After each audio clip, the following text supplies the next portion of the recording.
ہے جب رزق اس نے دینا ہے تو مجھے اسے ناراض کر کے کیوں لینا ہے؟ اچھا اب بعض اوقات شیطان وسوسہ یہ ڈال دیتا ہے کہ یار اگر میں دو نمبری نہیں کروں گا، میں جھوٹ نہیں بولوں گا، میں ڈاج نہیں دوں گا تو باقی لوگ آگے بڑھ جائیں گے۔ یہی میرا اور آپ کا ٹیسٹ ہے، یاد رکھیں۔ جس دن اس ٹیسٹ پہ میں اور آپ کامیاب ہو گئے نا کہ میرا اور آپ کا ایمان یہ ہونا چاہیے، یہ آج بات آپ سمجھ لیجئے کہ جو میرے نصیب میں ہے وہ مجھ سے کوئی چھین نہیں سکتا، اور جو میرے نصیب میں نہیں وہ مجھے کوئی دے نہیں گا۔ جس دن آپ یہ فارمولا یاد کر لیں گے نا، میں کچھ بھی کر لوں میں ایکسٹرا نہیں لے سکتا۔ نصیب میں تھا، میں نے حرام سے کما لیا، میں تھوڑا انتظار کرتا، مجھے وہ حلال سے ملنا تھا۔ مولا علی شیر خدا کرم اللہ تعالی وجہ الکریم ایک بار ایک مسجد میں گئے اور آپ نے اپنا ایک لباس جو تھا وہ ایک شخص کو پکڑایا کہ اس کو سنبھالو، میں نماز پڑھ کے آتا۔ اب نماز پڑھ کے واپس آئے تو بندہ غائب، اور وہ لباس وہ چوری کر کے چلا گیا۔ آپ حیران ہوئے کہ میرا لباس چوری کر لیا۔ تھوڑا آگے گئے تو دیکھا وہی لباس ایک دکان پر لگا ہوا تھا، وہ جنگی لباس تھا، زرہ جسے کہتے ہیں۔ تو آپ نے اس شخص سے پوچھا کہ یہ کہاں سے آیا؟ وہ کہتے ہیں ابھی بھی ایک بندہ 2 درہم میں بیچ کر گیا ہے۔ آپ فرماتے ہیں افسوس، میں نماز کے لیے گیا تھا، اس بندے کو لباس دیا تھا اور دل میں تمنا یہ رکھی تھی کہ واپس آؤں گا تو اسے گفٹ میں 2 درہم دوں۔ اس بندے نے تھوڑا سا انتظار کرنا تھا، اس کو یہ پیسے حلال سے ملنے تھے، اس نے جلدی بچا کر وہی پیسے حرام سے۔ اب ذرا غور کر لیں ہم کس طرف جا رہے ہیں۔ ہم بعض اوقات جلد بازی میں، ایکچولی پتہ ہے حرام کی طرف بندہ کیوں جاتا ہے؟ اس کی وجہ یہ کہ اس کا اللہ پر جو بھروسہ ہے نا وہ شیک ہو جاتا ہے، اس کا توکل شیک ہو جاتا ہے، اس کو لگتا ہے نہیں یار نہیں ہوگا، میں آگے بڑھ ہی نہیں سکوں گا، سب آگے بڑھ گئے۔ اچھا پھر ہمارے پاس ایک اور پرابلم بھی ہے، ہم نے جو جس کو کہتے ہیں کامیابی کا معیار کوانٹٹی میں رکھا ہے۔ میرے بچوں آج ایک بات سیکھ لینا، میں آپ کو اللہ کی رحمت سے اپنی زندگی کا نچوڑ دے رہا ہوں، ساری دنیا آلموسٹ ٹریول کی ہے اور کئی کاروبار بھی کیے، بزنس فیملی سے میرا تعلق ہے، دعوت اسلامی کی ذمہ داری ہے۔ یہ بات آپ یاد رکھیے گا کہ ہم نے اپنے یہاں سکسس کا معیار کوانٹٹی رکھا ہے۔ سکسس اور برکت کا معیار کوانٹٹی نہیں ہے، کوالٹی ہے۔ کوانٹٹی بہت ساروں کے پاس ہے، ہمیں لگتا ہے جس کے پاس گاڑیاں ہیں، بنگلے ہیں، ملازم ہیں، جناب وہی ترقی کر رہا ہے اور وہی سکسیسفل ہے۔ یہ غلط فہمی ہے آپ کی۔ ابھی ہم بیٹھے تھے وی سی صاحب کے مکتب میں نے ان کو بتایا کہ میں ایک اربوں پتی شخص سے تھوڑے دنوں پہلے ملنے گیا، انہوں نے کہا آپ آئیے ذرا گھر پہ دعا کرنی ہے، اور جب گیا تو پتا چلا کہ ان کو ایک ایسی پرابلم ہو گئی، اللہ پاک کی شان دیکھیں کہ مجھے تو اس دن پتا چلا کہ وہ کوئی نوالا کھاتے تھے۔ ہم جب نوالا کھاتے ہیں یا پانی پیتے ہیں، زبان میں رکھتے ہیں یا منہ میں رکھتے ہیں تو ہمارے برین میں کوئی حصہ ہے جو اس کو آرڈر دیتا ہے کہ اس کو اندر سوالو کر لو، نگل لو۔ آپ دیکھتے جب ہم نوالا یا کھانا منہ میں رکھتے ہیں تو تھوڑی ایفرٹ کرنی پڑتی ہے، پھر وہ اندر جاتا ہے، تھوڑا سا پش کرنا پڑتا ہے نا۔ ان کے جب برین پر اسٹروک ہوا تو اس فنکشن نے کام کرنا چھوڑ دیا جس کے ذریعے وہ نوالا اندر جاتا تھا۔ وہ صاحب کی زبان پر نوالا پڑا رہتا تھا، وہ گلے کے اندر نہیں جاتا تھا۔ کہتے برین آرڈر نہیں دے رہا ہے، اربوں پتی وہ نوالا نہیں اتار سکتے تھے۔ تو میں نے کہا حل کیا ہے اس کا؟ کہتے کوئی حل نہیں ہے۔ ہم نے دنیا کے بڑے ڈاکٹر سے بات کر لی کہ برین ایک ایسی چیز ہے جس کو سائنس آج تک نہیں سمجھ سکی ہے، اس کا حل اس کو چھوڑ دیں، یا تو ٹھیک ہو جائے گا یہی والا فنکشن، یا یہی برین کسی دوسرے پارٹ آف دا برین کو آرڈر دے گا کہ تم یہ کام کرنا شروع کر دو، ڈیوٹی اسائن کرے گا، یا پھر اللہ نے اگر نصیب میں نہیں لکھا تو کچھ بھی نہیں ہوگا۔ اور ایسا ہی ہوا، کچھ دنوں کے بعد ان کا فنکشن شروع ہو گیا۔ میں سوچنے لگا کہ میں روز کتنی بار پانی پیتا ہوں، کتنی بار کھانا کھاتا ہوں، کتنی بار یہ نوالا اندر اتارتا ہوں، مجھے پتہ ہی نہیں کہ اللہ نے مجھ پر کتنی مہربانیاں کی ہیں، صرف اس ایک فنکشن کو روک لیا جائے۔ اربوں روپے ہوں اور نوالا نہ کھا سکوں، برکت ہے، کامیابی ہے۔ آپ کو اندازہ اصل میں نہیں ہے نا، کیونکہ ہم سمجھتے ہیں جس کی بہت ساری گاڑیاں، بڑے نوکر چاکر، بڑے بنگلے، کامیاب تو وہ ہے، مجھے بھی وہی بننا ہے چاہے وہ حرام سے بن جاؤں۔ تو ایکچولی لائف کا مزہ ہے نا وہ کوالٹی میں ہے۔ آپ سکون سے سوتے ہیں، آپ حلال کماتے ہیں، آپ دیندار ہیں، آپ کی فیملی نمازی نیک ہے، دیٹس اٹ۔ اس کے پیچھے نہ بھاگیں کہ جناب جب تک کوانٹٹی نہیں ہوگی میں کامیاب نہیں ہوں گا۔ تو پھر قارون سے زیادہ پیسے کس کے پاس تھے؟ آج کہاں ہے وہ؟ دھسا دیا گیا نا۔ حرام پیسے کمانے والے تو بہت سارے آئے دنیا میں۔ اپنی زندگی کا گول ایک رکھیں کہ آپ چاہے جاب کریں چاہے آپ بزنس کریں، مجھے حرام نہیں کمانا۔ میں آگے جا کے انشاءاللہ آپ کو حرام کے کچھ مزید کانسیکوینسز بتاؤں گا کہ کس قدر برا عمل ہے، مگر اس سے پہلے ذرا یہ سمجھتے ہیں کہ انبیاء کرام علیہ السلام، جیسے میں نے کہا نا کہ اسلام انکریج کرتا اپنے ہاتھ سے روزی کمانے، بزنس کرنے، جاب جو بھی آپ کریں حلال طریقے سے کمائیں۔ ہمارے انبیاء کرام نے بھی پیشے اختیار کیے، سبحان اللہ۔ حضرت آدم علیہ السلام کپڑا سازی کرتے تھے اور بعد میں کھیتی باڑی کی۔ حضرت نوح علیہ السلام کا لکڑی کا پیشہ تھا۔ حضرت ادریس جو ہے وہ کپڑے سیا کرتے تھے۔ حضرت ہود اور حضرت صالح علیہ السلام تجارت کرتے۔ حضرت ابراہیم اور لوط علیہ السلام کھیتی باڑی، اور حضرت شعیب علیہ السلام جانور پالتے تھے۔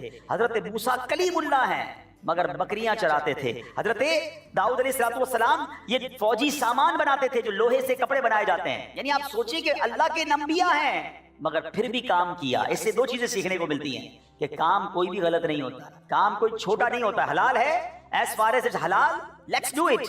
ہم میں سے بعض اوقات کوئی بہت بڑا کام کرنے کے چکر میں انتظار کر رہے ہوتے ہیں اور ان کے پاس بہت ساری اپارچونیٹیز آگے سے نکل جاتی ہیں. آج دنیا کے بہت بڑے بزنس مین آپ کو ملیں گے جنہوں نے بہت چھوٹے کام سے کام شروع کیا تھا اور آج وہ بلینئرز ہیں, آج ان کی فیکٹریز ہیں.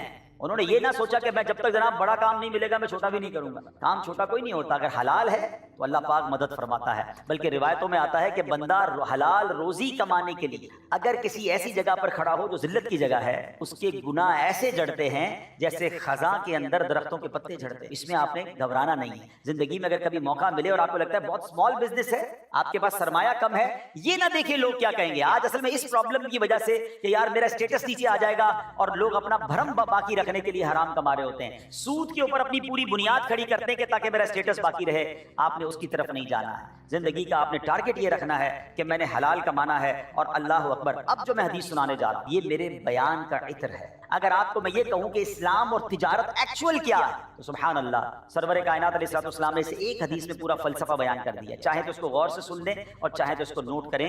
اللہ کے نبی علیہ الصلوۃ والسلام فرماتے ہیں, حضرت معاذ بن جبل رضی اللہ عنہ حدیث کے راوی ہیں, اور نبی پاک علیہ الصلوۃ والسلام نے ارشاد فرمایا, بے شک سب سے پاکیزہ کمائی ان تاجروں کی ہے جو بات کریں تو جھوٹ نہ بولیں. اب ذرا غور کرتے جائیے, 5-6 چیزیں ہیں اور سمجھ لیں یہ بزنس کے گولڈن ورڈز ہیں, یہ بزنس کا پورا فارمولا آپ سمجھ لیں. بات کریں تو جھوٹ نہ بولیں, جب ان کے پاس امانت رکھوائی جائے خیانت نہ کریں, جب وعدہ کریں اس کی خلاف ورزی نہ کریں, جب کوئی چیز خریدیں اس میں عیب نہ نکالیں, جب کچھ بیچیں اس کی بیجا تعریف نہ کریں, کسی کا کچھ آتا ہو تو اس کی ادائیگی میں سستی نہ کریں, اور کسی سے کچھ لینا ہو تو وصولی میں سختی نہ کریں. اللہ اکبر. ہیڈنگ کیا ہے؟ سب سے پاکیزہ کمائی ان تاجروں. پاکیزہ کمائی حاصل کرنی ہے, اونلی the 7 points. کوشش کریں یاد کر لیں زندگی بھر. اگر یہ 7 اصول یاد کر لیے, اچھا یہ صرف پاکیزہ کمائی کے اصول نہیں ہے, یہ بزنس گرو بھی کرنا ہے اس میں, کیونکہ اللہ راضی ہو جائے گا تو ترقی ملنی. اور اگر آج بھی آپ اس کو کسی بزنس پلان پر رکھیں نا,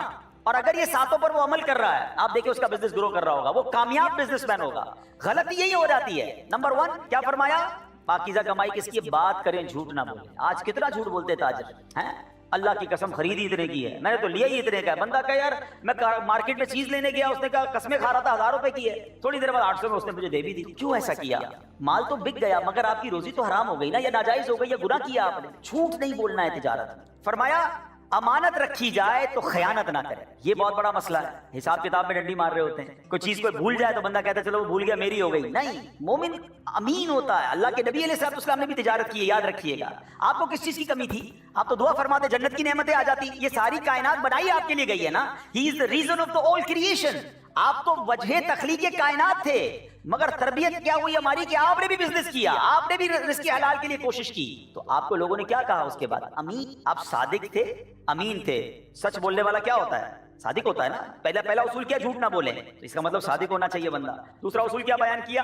امانت دار ہونا چاہیے. امانت دار کون ہوتا ہے؟ امین. تو جو نبی پاک کے القابات تھے, پہلے تو دونوں سٹیپ پہ وہ عمل کرنا ہے. اب آپ تیسرے پہ آ جائیں تو فرمایا کہ وعدہ کریں تو خلاف ورزی نہ کریں. اللہ اکبر. یہ ایسا پرابلم ہے نا آج کے, اور وہ بزنس مین برباد ہی وہی ہوتے ہیں. کل لے لو, ہاں بس پیسے پرسوں پیسے لے لو, فکر ہی نہ کرو, ہے آپ کا کام ہو جائے گا, آپ کا مال تیار ہو جائے گا. یہ جتنے جھوٹے وعدے کرنے والے ہوتے ہیں, 1-2 بار تو ان کی ڈیل ہو جاتی ہے, آگے کوئی ان کو آرڈر نہیں ملتا, آگے ان کے ساتھ کوئی کام کرنا پسند نہیں کرتا. اگر آپ اپنے وعدے پورے کرتے ہیں, اچھا آپ خود دیکھ لیں آپ کس سے پرچیز کرنا پسند کرتے ہیں. یا جو ٹائم دیتا ہے, ٹائم پہ پیسے دے دیتا ہے, ٹائم پہ چیزیں مل جاتی ہیں, آرڈر ٹائم پہ کمپلیٹ ہو جاتا ہے. اب تو آن لائن آرڈر کا زمانہ ہے, ٹھیک ہے نا. تو آن لائن آرڈر میں کیا ہوتا ہے؟ آن لائن آرڈر میں بھی یہی ہوتا ہے کہ آپ جناب جو ہے وہ جو ٹائم پہ ڈیلیوری دیتا ہے آپ اس کے ساتھ کام کر رہے ہو. تو کیا فرمایا؟ وعدہ کریں تو پورا کریں. 3rd جو اصول تھا. 4تھا فرمایا جب کوئی چیز خریدے اس میں عیب نہ نکالیں. یہ بڑا پرابلم ہے. خریدنے گئے, بھائی تمہاری چیز تو ہے ہی گھٹیا, تمہارا تو مال ہی ٹھیک نہیں ہے. تو اب آپ سوچیں کہ آپ خریدتے وقت اس کے مال میں عیب نکال رہے ہیں, حالانکہ وہ عیب نہیں ہے تاکہ ریٹ کم ہو جائے. یہ غلط ہے. پھر فرمایا بیچیں تو اس کی بیجا تعریف نہ کریں. سبحان اللہ, ماشاءاللہ, ہماری پروڈکٹ تو بہت اچھی ہے, 100% اچھی ہے, اتنی قسمیں کھائیں گے, گھر آ کے دیکھو تو چیزیں خراب نکلتی ہیں. فرمایا یہ نہ. 4 ہو گئی. پھر فرمایا کسی کا آتا ہو تو اس کو دینے میں سستی نہ کریں. پیمنٹ آ گئی, ٹائم آ گیا, ٹائم پہ دے دیں. آپ نے وصول کر دیں تو سختی نہ کریں. کاش یہ 6-7 اصول یاد ہو جائے نا, you will be the successful business man. آپ کو پتہ ہے مجھ پر اور آپ پر کتنی بڑی ذمہ داری ہے اور یہ کتنی بڑی مہربانی بھی ہے. حضرت موسیٰ علیہ نبینا علیہ السلام ایک بار تورات کی تلاوت کر رہے تھے. تلاوت کرتے کرتے ایک مقام پر پہنچے تو آپ نے اللہ سے کہا یا اللہ میں نے تورات میں پڑھا ہے ایک امت ایسی آئے گی کہ جو نیکی ایک کرے گی ثواب 10 گنا ملے گا, یا اللہ وہ امت میری کر دے. اللہ نے فرمایا موسیٰ وہ امت میرے آخری نبی جناب احمد مجتبیٰ کی. تھوڑا آگے پڑھا, پھر اللہ سے کہا یا اللہ میں نے تورات میں پڑھا ہے ایک امت ایسی آئے گی کہ جو اس کی شفاعت کی جائے گی, اے رب کریم وہ امت میری امت لکھ دے. ارشاد ہوا اے موسیٰ یہ میرے آخری نبی کی. آپ نے کہا یا اللہ میں نے تورات میں پڑھا ہے ایک ایسی امت بھی آئے گی آخری کتاب دی جائے گی وہ کتاب پوری یاد بھی کر لیں گے, اے اللہ وہ امت میری امت کر دے. ارشاد ہوا اے موسیٰ وہ آخری نبی کی. حضرت موسیٰ نے پتہ ہے آخر میں کیا کہا, یا اللہ جس امت کا اتنا اعزاز ہے تجھے بھی اس امت میں شامل. موسیٰ کلیم اللہ کہہ رہے ہیں کہ یا اللہ مجھے بھی پھر آخری نبی کا امتی بنا دے. میں اور آپ اس نبی علیہ الصلوۃ والسلام کے امتی ہیں کہ جس کی امت میں آنے کے لیے نبی تمنا کرتے, میری خوش قسمتی میں تیرا امتی, تو کجا من کجا. آپ سوچیں کتنی بڑی مہربانی کی گئی. اچھا میں آپ سے ایک سوال اور کروں گا, Is there anybody کہ جس نے پیدا ہونے سے پہلے اللہ سے کہا تھا یا اللہ نبی پاک کی امت پہ شامل کرنا, without asking, without any demand. ہمیں رب نے اتنا بڑا انعام دے دیا. میں اور آپ نبی پاک سے 1000 سال پہلے بھی پیدا ہو سکتے تھے, کسی اور نبی کے امتی بھی ہو سکتے تھے, بن مانگے ہمیں نبی پاک کا امتی بنا دیا. اب کوئی ذمہ داری نہیں بنتی, ایسے تو بن جاؤ نا کہ زندگی میں کہیں بھی مجھے دیکھ کر کوئی کہے کہ یار امتی ایسا ہے تو سچا ہے.